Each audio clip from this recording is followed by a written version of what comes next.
शासन महिला सक्षमीकरण व्हावं यासाठी महिलांना आरक्षण देत आहे। हर आरक्षण फक्त शिक्षण आणि नोकरीतच नसून राजकारणातही आहे। मात्र या आरक्षणामुळे पुरुषप्रधान संस्कृतीत जगणाऱ्या पुरुषांना अडथळा निर्माण होतोय की काय, असा प्रश्न अकोल्यातील एका प्रकारामुळे सर्वांना पडतोय। सध्या स्थानिक स्वराज्य संस्थेची निवडणूक सुरू आहे। या निवडणुकीमध्ये अकोला जिल्ह्यातील नगर परिषदेमध्ये जास्तीत जास्त महिला आरक्षण पाहायला मिळत आहे। त्यामुळे राजकीय क्षेत्रातील पुढाऱ्यांनी आपल्या घरच्या महिलांना पुढे करत राजकारणात उतरवलं आहे। बाळापूर नगर परिषदेच्या निवडणुकीचे प्रचाराचे बॅनर सुद्धा आता झळकू लागले आहेत। मात्र नगराध्यक्ष पदासाठी ओबीसी महिलेचं आरक्षण असतानाही प्रचार बॅनरवर उमेदवार महिला फोटो नसून त्यांच्या पतीचा किंवा वडिलांचा फोटो टाकून प्रचार केला जात आहे। उमेदवार महिलांचा फोटो बॅनरवर नसल्याने मतदारांमध्ये संभ्रम होण्याची भीती आहे।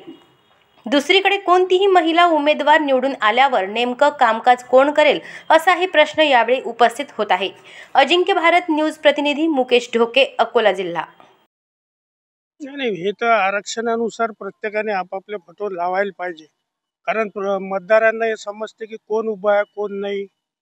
नाही तर ते फोटो नसले तर त्यांना समजत नाही कोण आहे, चेहरा कोणता आहे, काही दिसत नाही। कारण त्या जागी त्यांच्या मिस्टरचे, त्यांच्या भावांचे यांचेच फोटो असतात, हे चुकीचं आहे। मग या महिला आरक्षणाचा जो आरक्षण आहे त्याची अवहेलना नाही, प्रत्येकाने आपले फोटो लावायलाच पाहिजे। नाही, हे महिला फक्त सह्यांचे हे असतात, बाकी त्यांच्या घरचेच पुढे करतात। एखादी स्त्री असली तर तिचे मिस्टर तिथं नगरसेवक म्हणून असतात, एखादीची बहीण असते, त्याचा भाऊ असते, तिथं येऊन नगरसेवकाची भूमिका निभावतात। ज्याही महिला आहेत त्यांना ते कोंडूनच ठेवतात।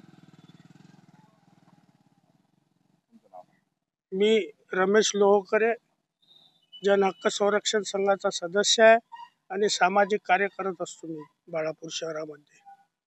अशाच महत्त्वपूर्ण बातम्यांच्या अपडेटसाठी अजिंक्य भारत न्यूजच्या पेजला फॉलो करा आणि सबस्क्राइब करा।